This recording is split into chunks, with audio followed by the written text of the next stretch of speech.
ॐ तव कथामृतं तप्तजीवनं कविभिरीडितं कल्मषापहं श्रवणमङ्गलं श्रीमदाततं भुवि गृह्णन्ति ये भूरिदा जनाः। श्री श्री रामकृष्ण कथामृत प्रसंग चतुर्थ खंड पृष्ठा 111। ठाकुर स्टार थिएटर रे गौरांग लीला देखा आसछंती। सेही प्रसंग चली।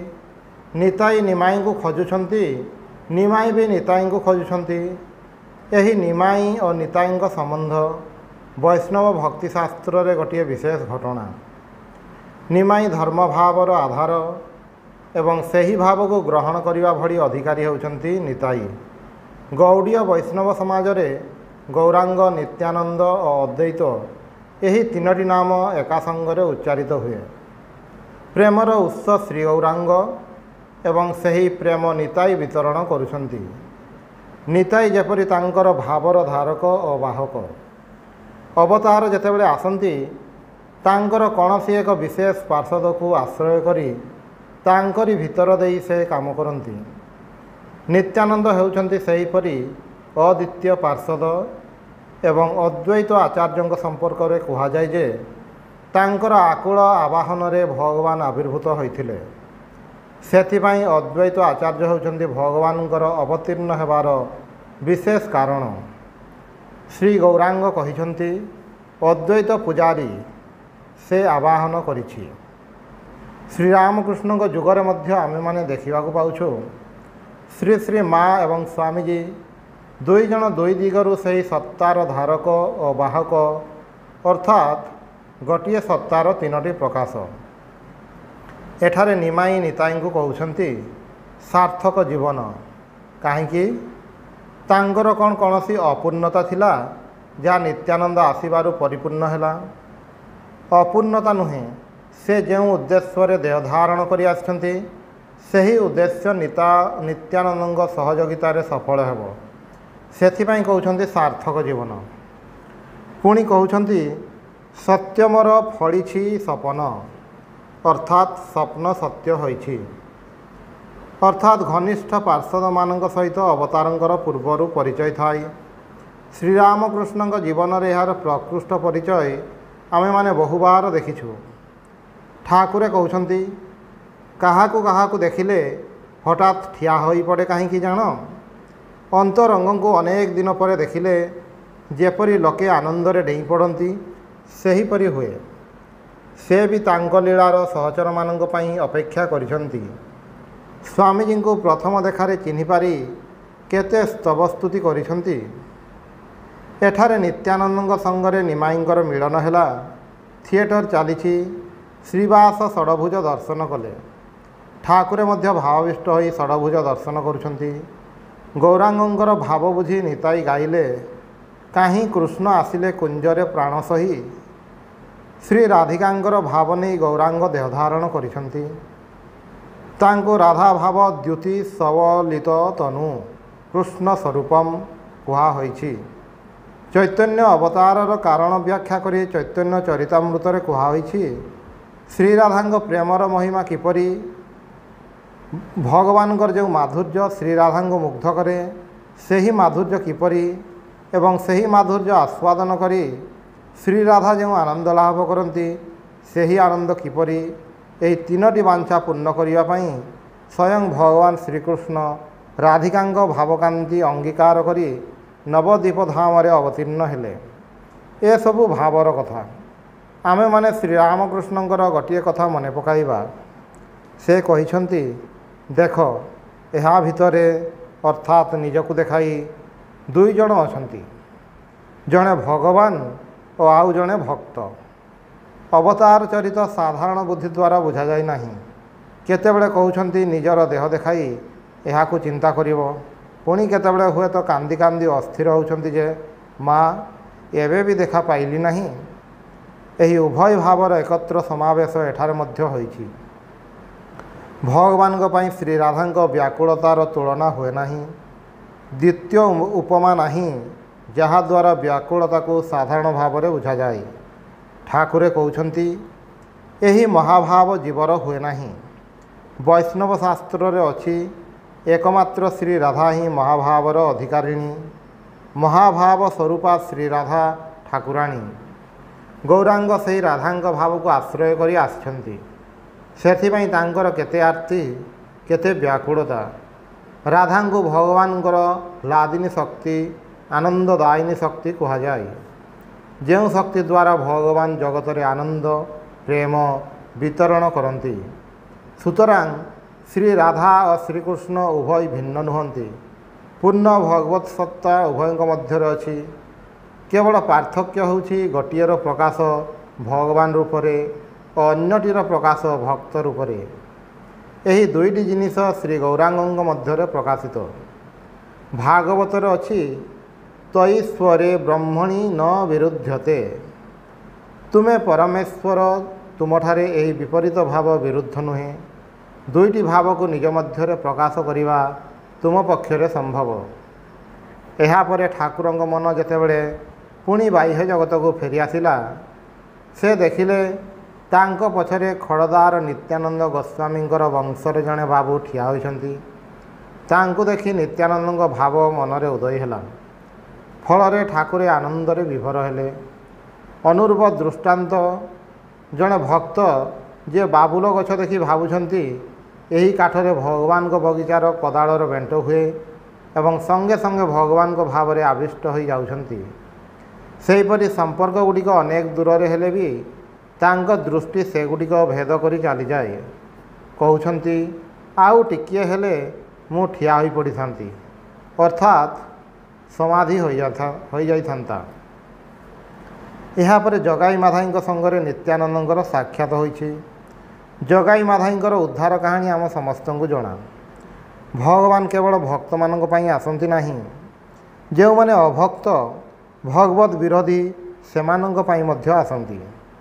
दक्षिणेश्वर रे ठाकुरଙ୍କ उत्सव को अनेक दुष्ट लोक गणिका इत्यादि आसुथिबार देखि केही केही स्वामीजीଙ୍କ पाखरे यार प्रतिवाद करी जणाइले एमानଙ୍କର प्रवेश निषेधर व्यवस्था करंतु। स्वामीजी सेतेबेले अमेरिका रे थिले। उत्तर रे से लिखिले ठाकुरे कौन केवल शुद्ध भक्त मानक पई आसिछंती, जो माने मूर्ख समाज रे जो माने पतित सेमानଙ୍କ पई ठाकुरଙ୍କର बेसी प्रयोजन। सुतरां ठाकुरଙ୍କ द्वारा कहा पई बंद हेब नाही। तेबे जेपरि कौनसी अन्याय न हुए ताहार चेष्टा करिवो। सेथिपाई जगाई माधाई को उपलक्ष्य करी पतित उद्धार पाई भगवानଙ୍କର आसीबा। सेमानଙ୍କ प्रति करुणा करी से सेमानଙ୍କୁ आहुरी पाखକୁ टाणी नियंती। जगाई माधाई महापापी हुंतु पछे उद्धारकर्ता तो अछंती। गिरीशंकर मद्यपानर आसक्ति प्रसंगरे ठाकुरे कहिथिले पिउना केते दिन पीब, परे जो वस्तुर आस्वाद पाइब सेथिरे अन्य सबु किछि विस्वाद होइजिब। अवतारंकर उद्धार कार्यर प्रक्रिया होछि एहिपरि। वर्तमान निमाईंकर सन्यासर कथा होछि। समस्ते हाहाकार करुछंती, किंतु ठाकुरे स्थिर होई बसिछंती। से जानती सन्यासर आदर्श देखाइबा पई भगवानंकर आविर्भाव। तेबे चक्षुकोणरे टपाए प्रेमाश्रु देखादेला। अभिनय शेष होला। जड़े भक्त पचारिले किपरि देखिले? ठाकुरे हसी हसी उत्तर देले असल नकल एक देखिली। जो माने अभिनय करुछंती से सेमानंकु देखि नाहंती, जहांकर अभिनय करुछंती तांकु देखिछंती। तांको दृष्टि रे नकल किछि नुहे, सबु असल। तापरे ठाकुरे पुणी मुखार्जी कलघर को आसिछंती। एबे भी मनरे गौरांगଙ୍କ भाव चलिछि। ठाकुरे भावरे कृष्ण नाम उच्चारण करुछंती। यहाँ पर महेंद्र तीर्थ करने को जीवे से प्रसंग कथा होछि। तीर्थ को जीवाई ठाकुरे विशेष उत्साह देले नाही। एपरी महातीर्थ श्री रामकृष्ण रही जहाँ पाइबा कथा एठारु पाई हुए, पुणी तीर्थ गमन कहीं दौड़ा दौड़ी कले अजथारे घूरी बुलिले भाव घनीभूत हेब नाही, बरं कमिजिब। सेथिपाई कहउछंती प्रेमर अंकुर हेउन हेउनु सबु सुखीजिब। तेबे निषेध मध्य करि नाहांती, केवल कहिले शीघ्र फेरी आसिब। अध्यात्म रामायण रे विश्वास पाई महेंद्र बाबूंक बापांक प्रशंसा कले। उदारता और सरलता पाई ମହେନ୍ଦ୍ର ବାବୁଙ୍କର ମଧ୍ୟ ପ୍ରଶଂସା କଲେ। ଏହା ଭିତରେ ପୁଣି ଯଦୁ ମଲ୍ଲିକଙ୍କର ଚିନ୍ତା ମଧ୍ୟ କରୁଛନ୍ତି। ମାଷ୍ଟର ମହାଶୟ ଭାବୁଛନ୍ତି ଚୈତନ୍ୟ ଦେବଙ୍କ ପରି ଇଏ ମଧ୍ୟ କ'ଣ ଭକ୍ତି ଶିଖାଇବା ପାଇଁ ଦେହ ଧାରଣ କରିଛନ୍ତି? ଶ୍ରୀରାମକୃଷ୍ଣ ଭକ୍ତମାନଙ୍କୁ ନେଇ ଏପରି ଆନନ୍ଦ କରିବାର ଘଟଣା ଗୁଡ଼ିକ ଚୈତନ୍ୟ ଲୀଳା ସହିତ ଅନେକ ଜାଗାରେ ସମାନତା ଅଛି। ମାଷ୍ଟର ମହାଶୟ ଠାକୁରଙ୍କ ପାଖରେ ଏ ବିଷୟ ଉଲ୍ଲେଖ ମଧ୍ୟ କରିଛନ୍ତି। ଠାକୁରେ ଏହି ବିଷୟରେ ତାଙ୍କୁ ଉତ୍ସାହିତ କରୁଥିଲେ। କ'ଣ କ'ଣ ସମାନତା ଅଛି ଜାଣିବାକୁ ଚାହିଁଥିଲେ। ଏହାର ମାନେ ହେଉଛି ମହେନ୍ଦ୍ରନାଥ ଠାକୁରଙ୍କୁ କେତେ ବୁଝିଛନ୍ତି, କେତେ ଧାରଣା କରିପାରିଛନ୍ତି ତାହା ଏପରି ଭାବରେ ଜାଣି ନେଉଥିଲେ। ଭକ୍ତମାନଙ୍କୁ ଠାକୁରେ ଏହିପରି ଭାବରେ ପରଖୁଥିଲେ। କେବଳ ତାହା ନୁହେଁ, ଲୌକିକ ଜୀବନରେ ମଧ୍ୟ ସେମାନଙ୍କୁ ପରୀକ୍ଷା କରୁଥିଲେ, ନିଖୁଣ ଭାବରେ ଲକ୍ଷ୍ୟ କରୁଥିଲେ। ପୁଣି କେଉଁଠି ତ୍ରୁଟି ଥିଲେ ସଂଶୋଧନ କରିଦେଉଥିଲେ, ଯେପରି ସେମାନଙ୍କ ଭିତରେ କୌଣସି ଖୁଣ ନ ରହେ। ଠାକୁର ଶିବନାଥଙ୍କୁ ଦେଖିବାକୁ ଯାଉଛନ୍ତି, କାରଣ ଶିବନାଥ ଭଗବାନଙ୍କୁ ଡାକନ୍ତି ଏବଂ ଯିଏ ଭଗବାନଙ୍କୁ ଡାକନ୍ତି ତାଙ୍କ ଭିତରେ ସାର ଅଛି। ସେଥିପାଇଁ ଶିବନାଥଙ୍କ ପ୍ରତି ଠାକୁରଙ୍କର ଏତେ ଆକର୍ଷଣ।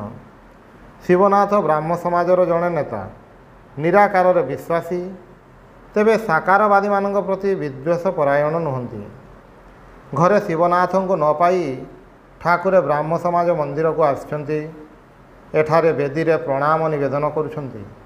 କହୁଛନ୍ତି ଏହି ବେଦୀରେ ବସି ଭଗବାନଙ୍କ କଥା ହୁଏ, ସେଥିପାଇଁ ଏହା ପବିତ୍ର ବସ୍ତୁ।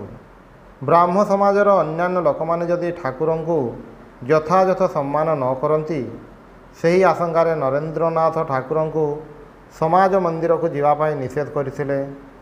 କିନ୍ତୁ ଠାକୁରେ କହୁଛନ୍ତି, ମୁଁ କହେ ସମସ୍ତେ ହିଁ ତାଙ୍କୁ ଡାକୁଛନ୍ତି। ସୁତରାଂ ଦ୍ୱେଷାଦେଶୀର ଦରକାର ନାହିଁ। କେହି କହୁଛି ସାକାର, କେହି କହୁଛି ନିରାକାର, ଅର୍ଥାତ୍ ଯିଏ ଯାହା ମାନେ ସେଥିରେ ବିଶ୍ୱାସ ପକ୍କା କରିଥାଉ, ସେହି ଭାବରେ ତାଙ୍କୁ ଚିନ୍ତା କରୁ। ତେବେ ଠାକୁରେ ବାରମ୍ବାର କହିଛନ୍ତି ମତୁଆର ବୁଦ୍ଧି ଭଲ ନୁହେଁ। ଅର୍ଥାତ୍ ମୁଁ ଯାହା ଜାଣେ କେବଳ ତାହା ଠିକ୍, ଆଉ ସମସ୍ତଙ୍କ ମତ ଭୁଲ, ଏହି ବୁଦ୍ଧି ଭଲ ନୁହେଁ। ଅନ୍ୟ ମତ ଭୁଲ କି ଠିକ୍ ମୁଁ ଜାଣେ ନାହିଁ, ଏପରି ଦୃଷ୍ଟିଭଙ୍ଗୀ ଭଲ। କାରଣ ଅନ୍ୟ ମତ ଅନୁସରଣ କରି ତାହାର ଯଥାର୍ଥ ନିର୍ଣ୍ଣୟ ତ ମୁଁ କରିନି, ସୁତରାଂ ଭୁଲ ବୋଲି ଜାଣିବି କେମିତି? ଠାକୁରେ ସେଥିପାଇଁ ବାରମ୍ବାର କହିଛନ୍ତି ଭଗବାନଙ୍କର ସାକ୍ଷାତକାର ନ ହେଲେ ତାଙ୍କର ସ୍ୱରୂପ ଜଣାଯାଏ ନାହିଁ। ଠାକୁରେ ଏକଥା ମଧ୍ୟ କହିଛନ୍ତି ଯେ ସମସ୍ତେ ଗୋଟିଏ ବସ୍ତୁ ହିଁ ଚାହିଁଛନ୍ତି, କିନ୍ତୁ ଭିନ୍ନ ଭିନ୍ନ ଭାବରେ ଚାହୁଁଛନ୍ତି। କହୁଛନ୍ତି ଯାହା ପେଟରେ ଯାହା ସହେ ମା ତା ପାଇଁ ସେହିପରି ବ୍ୟବସ୍ଥା କରନ୍ତି। ଭଗବାନଙ୍କ ସମ୍ବନ୍ଧରେ ଅନୁଶୀଳନ କରିବାର ବିଭିନ୍ନ ପଥ ସେ ହିଁ ସୃଷ୍ଟି କରିଛନ୍ତି। ବିଭିନ୍ନ ପ୍ରକୃତିର ମଣିଷ ନିଜ ନିଜର ରୁଚି ଅନୁସାରେ ଗୋଟିଏ ଗୋଟିଏ ମାର୍ଗ ଅନୁସରଣ କରିପାରେ। ଠାକୁରେ କହୁଛନ୍ତି ମୁଁ ମାଛର ସବୁ ପ୍ରକାରର ରନ୍ଧା ଖାଇବାକୁ ଭଲ ପାଏ। ଅର୍ଥାତ୍ ସବୁ ପ୍ରକାର ମାର୍ଗ ଦେଇ ଭଗବାନଙ୍କୁ ଅନୁଶୀଳନ କରିବାକୁ ଚାହେଁ। ବାସ୍ତବିକ ସେ ନିଜ ଜୀବନରେ ତାହା କରି ଦେଖାଇଛନ୍ତି। ଆଉ କହିଛନ୍ତି ସେ ଯେ ନାନା ପ୍ରକାରର ଧର୍ମାଚରଣ କରିଛନ୍ତି, ସେଗୁଡ଼ିକ ଭଗବାନ ନୁହନ୍ତି, ଭଗବାନଙ୍କୁ ପାଇବାର ବିଭିନ୍ନ ପଥ ମାତ୍ର। ସୁତରାଂ ଏହା ମଧ୍ୟ ମନେ ରଖିବାକୁ ହେବ ଯେ ମୁଁ ଏବେ ବି ତାଙ୍କୁ ଲାଭ କରିପାରି ନାହିଁ, କେବଳ ମାତ୍ର ଗୋଟିଏ ମାର୍ଗ ଧରି ଚାଲିଛି। ଫଳରେ ଅନ୍ୟ ମତ ଭ୍ରାନ୍ତ କହିବାର ମୋର ଅଧିକାର ନାହିଁ। ଯଦି ଆନ୍ତରିକ ଭାବରେ ଚାଲିବା ଆରମ୍ଭ ହୁଏ, ତେବେ ଠାକୁରେ ଆଶ୍ୱାସନା ଦେଉଛନ୍ତି ଭୁଲ ପଥ ହେଲେ ମଧ୍ୟ ସେ ଠିକ୍ କରିଦିଅନ୍ତି। ଯେପରି କହୁଛନ୍ତି ଜଗନ୍ନାଥ ଦର୍ଶନ କରିବାକୁ ଯାଇ ଭୁଲ ରାସ୍ତାରେ ଗଲେ କେହି ନା କେହି ଠିକ୍ ରାସ୍ତାଟି କହିଦିଅନ୍ତି, ସେତେବେଳେ ସେ ବ୍ୟକ୍ତି ଜଗନ୍ନାଥ ଦର୍ଶନ କରିପାରେ। ସୁତରାଂ ନିଜ ମାର୍ଗ ଉପରେ ଆନ୍ତରିକ ନିଷ୍ଠା ରଖିବା ବିଷୟରେ ଠାକୁରେ ଖୁବ୍ ଜୋର ଦେଇଛନ୍ତି। ଅନ୍ୟ କିଏ କ'ଣ କରୁଛି ତା ଉପରେ କଟାକ୍ଷ କରିବା, ଏଗୁଡ଼ିକ ଅତ୍ୟନ୍ତ ନିର୍ବୁଦ୍ଧିତାର କାମ। ଏହାପରେ ନିରାକାରବାଦୀମାନଙ୍କର ପ୍ରଶଂସା କରି କହିଲେ ତୁମମାନଙ୍କର ମତଟି ବେଶ ତ, ତାଙ୍କୁ ଯେଉଁ ଭାବରେ ଆସ୍ୱାଦନ କରିବାକୁ ଚାହଁ ସେହି ଭାବରେ ପାଇବ। ବହୁରୂପୀର ଗପ ଦ୍ୱାରା ବୁଝାଇଲେ ସେ ସବୁକିଛି ହୋଇପାରନ୍ତି। ଗୋଟିଏ ଠିକ୍ ଭାବରେ ଜାଣିଲେ ଅନ୍ୟ ଗୁଡ଼ିକ ମଧ୍ୟ ଜଣାଯାଏ। ବ୍ରାହ୍ମ ସମାଜର ଆଚାର୍ଯ୍ୟ ବିଜୟଙ୍କ ସମ୍ବନ୍ଧରେ କହୁଛନ୍ତି से ब्राह्म समाज रे वक्तृता दियंती तेबे सेही समय मतवादी मानक भितर जेपरी एकदेशी भाव थाए तांको वक्तृतारे सेहीपरि नथिला। से साकारवादी मानक सहित मिशंती बोली समाजर किछि भक्त तांको उपरे असंतुष्ट होइछंती। सेथिपाई ठाकुर तांको बुझाउछंती जे भगवान को पथरे चलीछि तापाई निंदा स्तुति समान कूटस्थ बुद्धि हेबा दरकार। कमार शालर लेही परी निर्विकार होई रहिबो। जी जहाँ कहूँ कहू तुमे सबू सहीजीव। ऋषि माने बणरे ईश्वर चिंता करुथिले सेठारे बाघ भालू थांती सेमानंक भयरे एमाने कौन ईश्वर चिंता छाड़ी देउथिले। तेबे टिकिए सावधान रे रहिबाकू हुए। मझिरे मझिरे साधु संग करिवा दरकार। ता नहेले असत प्रभावटा हुए तो मन उपरे पड़े ताहा मन को विकृत करि दिए। सत्संग हेले सत असत विचार आसे नहेले लक्ष्यभ्रष्ट हेबार आशंका थाए। विजय ठाकुर को किसी उपदेश देवाक कहउछंती। ठाकुरे कहउछंती तुम मानंगर साधना बेस सार भी अच्छी मात भी अच्छी। गुडर पानी अंश को मात कहती और बाकी अंश को सार कहती। ठाकुरे कहउछंती केवल सार हेबा भल नुहे भल मंदर भितरे रहिले खेल चले। मु बेसी काटी जली जाइछि सेथिपाई खेल चले नाही। तुम मानंगर संसार आड़क दृष्टि अच्छी पुणी भगवान आड़क जीवार आग्रह अच्छी। यही संसार मोर नुहे भगवानकर। यही दृष्टि रे संसार कले संसार बंधनर कारण हुए नाही। बड़ लोक घरर चाकराणी परी संसार रे रहिबाकू हुए। से घरर सबु काम करे बाबूंक पिलामानंकु निज पिला परी देखाशुना करे किंतु मनरे ठीक जाने ए घर मोर नुहे किंबा ए पिलामाने मोर नुहंती मोर घर गाँव अच्छी। सेहीपरि आमे माने जेपरि निजको संसार रे आबद्ध करि न पकाऊ। मने रखिबाकू हेबो आम मानंकर घर प्रकृत स्थान होछि भगवान को पादपद्म।